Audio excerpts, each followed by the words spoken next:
नमस्ते छात्रों, आप सभी का डीएवी श्री विष्णु विद्या निकेतन में हार्दिक स्वागत है।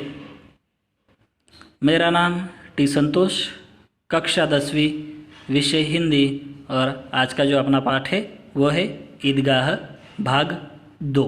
इसका पहला भाग हम देख चुके हैं, तो आइए शुरुआत करते हैं भाग 2 की। पहले भाग में हमने क्या देखा? पहले देखा उन्मुखीकरण में कुछ पंक्तियाँ पेड़ों से संबंधित, उसके ऊपर प्रश्न, फिर कवि परिचय देखा। कवि कौन है?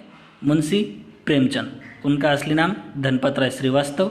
उनका जन्म काशी में हुआ। उनके उस उपन्यास के बारे में भी हमने जानकारी प्राप्त की। पाठ में हमने देखा कि 30 रोज़ों के बाद में ईद आती है।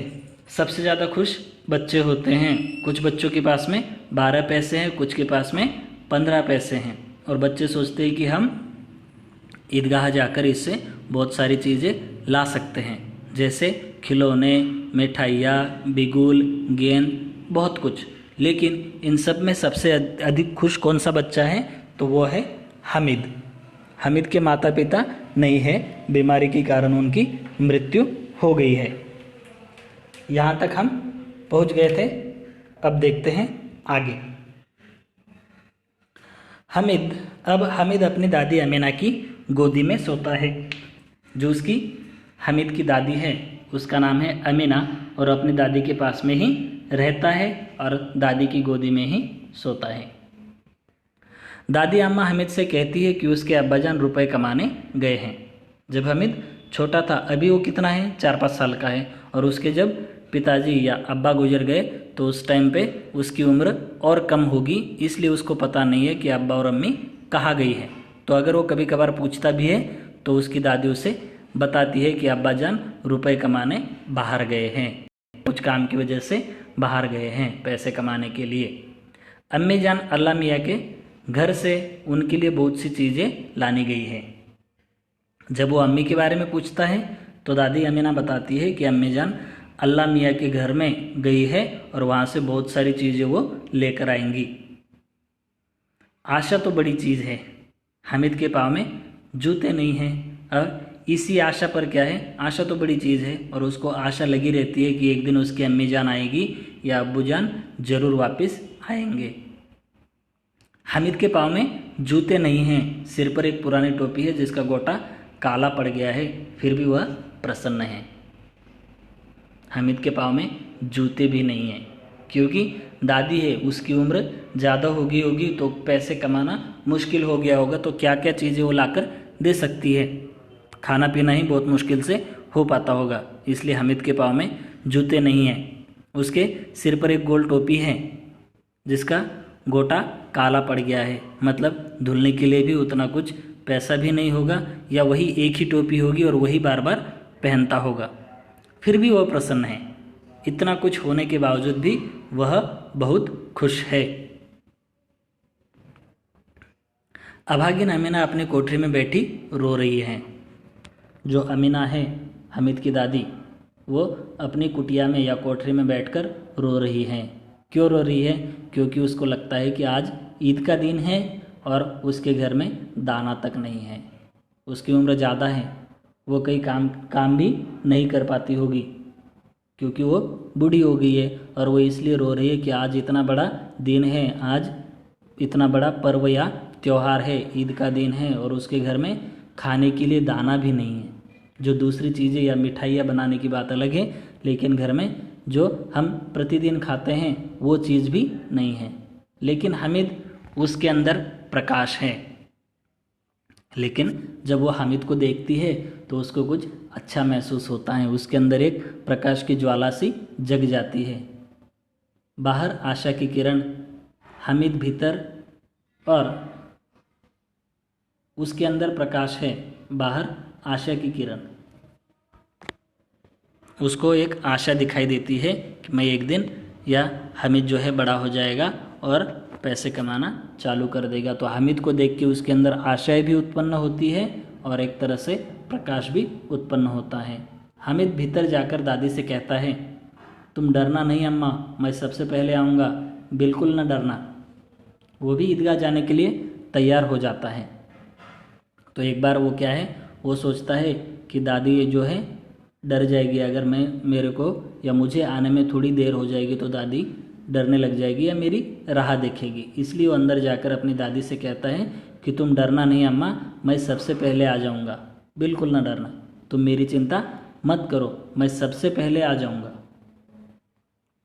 अमीना का दिल कचोट रहा है। गांव के बच्चे अपने पिता के साथ जा रहे हैं।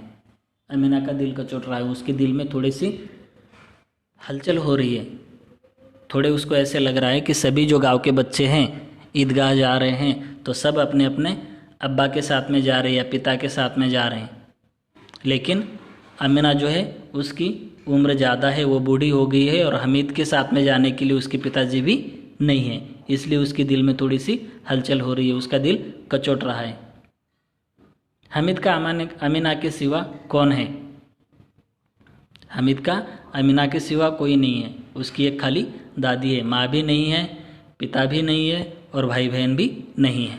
भीड़ में बच्चा कहीं खो गया तो क्या होगा?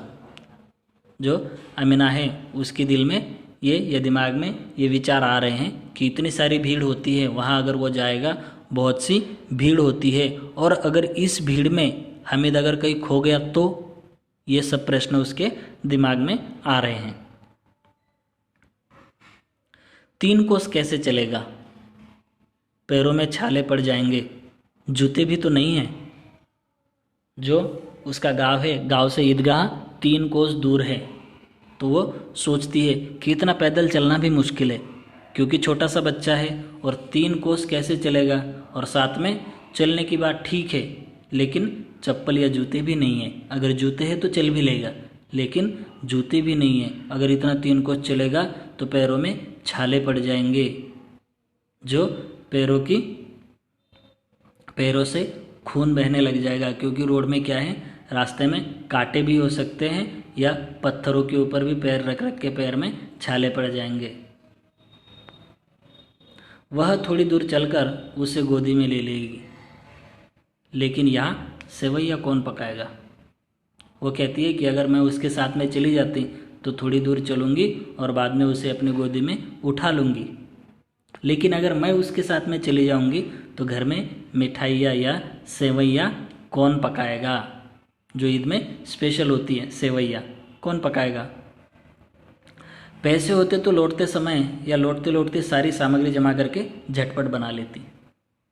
वो कहती अगर मेरे पास में पैसे होते तो उसके साथ में चली जाती और वापस आते समय क्या करती, सारी सामग्री खरीद लेती, जो सेवैया बनाने के लिए चीज़ें लगती है, दूध है या सेवैया है या चीनी है, वो सब चीज़ें मैं वहाँ से आते आते खरीद लेती। लेकिन पैसे ही नहीं है, यहाँ तो चीज़ें जमा करते करते घंटों लगेंगे, क्योंकि पैसे नहीं है तो गांव में एक दूसरे से चीज़ें मांगनी पड़ेगी, जिससे मैं जब हमीद वापस आए तब तक सेवैयाँ बनाकर तैयार रखूं। गांव से मेला चला, बच्चों के साथ हमीद जा रहा था। अब गांव से मेला चला मतलब बहुत सारे लोग एक साथ एकत्रित होकर ईदगाह की ओर निकल पड़े। उनके साथ जो बच्चे हैं, बच्चों के साथ हमीद भी जा रहा था। शहर का दामन आ गया, जाते जाते जो ईदगाह है वो शायद शहर में होगा, तो वहाँ तक वो उसके पास तक पहुँच गए, शहर आ गया। और शहर के शुरुआत में सड़क के दोनों तरफ अमीरों के बगीचे हैं। अब शहर आ गया तो शहर में बड़े बड़े घर होते हैं, बड़े बड़े बंगले होते हैं, बड़ी बड़ी इमारतें होती है, तो लोगों के घर के सामने क्या है, छोटे छोटे लोग बगीचे बनाते हैं। और शहर के सड़कों के दोनों ओर अमीरों के बगीचे हैं, मतलब दोनों साइड में सड़कों के दोनों अमीरों के घर हैं और बगीचे भी है। बड़ी बड़ी इमारतें हैं, अदालत, कॉलेज, क्लब, घर आदि दिखाई देने लगे हैं। शहर है तो शहर में अदालत या कॉलेज भी होते हैं, क्लब्स भी होते हैं, सब दिखाई उसे देने लगे। ईदगाह जाने वालों की टोलियाँ नजर आने लगी। हर जगह से लोग ईदगाह जा रहे थे, तो दूसरी तरफ से भी ईदगाह जाने वालों की टोलियाँ दिखाई देने लगी। एक से एक भड़कीले वस्त्र पहने हुए हैं। क्या है, उस दिन नए नए कपड़े पहनते हैं तो कुछ लोगों को भड़कीले वस्त्र जो ज़्यादा चमकते हैं, ऐसे वस्त्र भी कुछ लोगों ने पहने हैं। सहसा ईदगाह नजर आई और उसी के पास ईद का मेला। ऐसे आगे बढ़ते गए तो वहाँ से ईदगाह उन्हें दिखाई देने लगी, जहाँ पर उन्हें नमाज अदा करनी थी, और उसी के पास में ईद का मेला भी लगा था। जिस प्रकार अपना हिंदुओं का होता है कि मंदिर दिखाई देता है और मंदिर के पास में ही सब लोग मंदिर में जाके प्रार्थना करते हैं और साथ में मेला लगा होता है, उसी प्रकार ईदगाह भी दिखाई देने लगा और ईदगाह के पास में मेला भी दिखाई देने लगा। नमाज पूरी होते ही सब बच्चे मिठाई और खिलौनों की दुकान पर धावा बोल देते हैं। सब लोग पहले ईदगाह पहुंच गए, वहाँ पर नमाज अदा की, और नमाज अदा करने के बाद में जैसे ही नमाज पूरी हो जाती है सब बच्चे मेले की ओर भागे।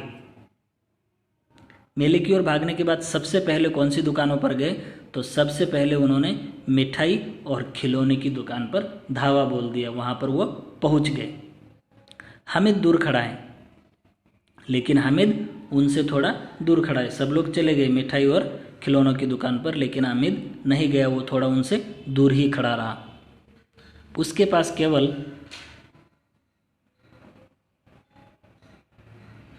पास केवल 3 पैसे हैं।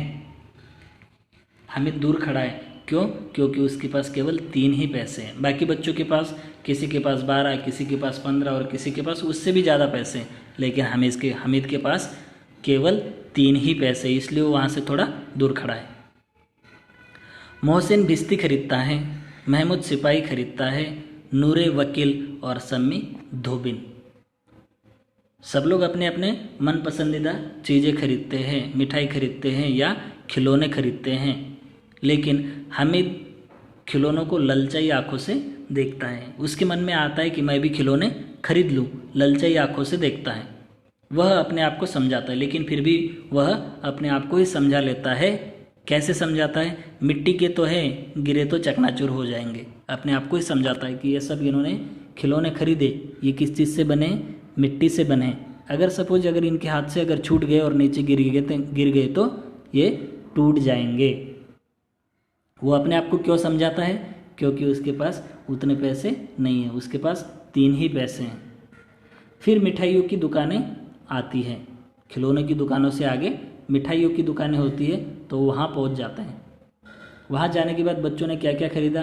किसी ने रेवड़ियाँ, किसी ने गुलाब जामुन, किसी ने सोहन हलवा, ये सब चीज़ें उन लोगों ने खरीदी। दूसरे बच्चों ने मिठाइयाँ ये खरीदी। उसके बाद मोहसिन कहता है हामिद से, हामिद रेवड़ी ले लो, कितनी खूबसूरत खुशबूदार है। जो मोहसिन है वो देखता है कि हामिद कुछ भी नहीं खरीद रहा है, उसने खिलौने भी नहीं खरीदे, अभी मिठाई की दुकान पर आया, वहाँ पर भी कुछ नहीं खरीदा। तो मोहसिन उससे कहता है कि रेवड़ी ले लो, रेवड़ी खरीदो, कितनी खुशबूदार है, उसकी बहुत खुशबू भी आ रही है जो रेवड़ियाँ हैं, क्योंकि तिल की खुशबू आती है। तिल शुगर, तिल चीनी या तिल गुड़ से बनती है, और भुने हुए तिल होते हैं तो उनसे बहुत करारी खुशबू सी आती है, इसलिए वो कहता है कि खुशबूदार भी है। हामिद ने कहा रखे रहो, क्या मेरे पास पैसे नहीं है? हामिद कहता है कि वहीं पे रखो, मेरे पास पैसे हैं, मैं ले लूँगा, मुझे अगर चाहिए होगा तो मैं ले लूँगा।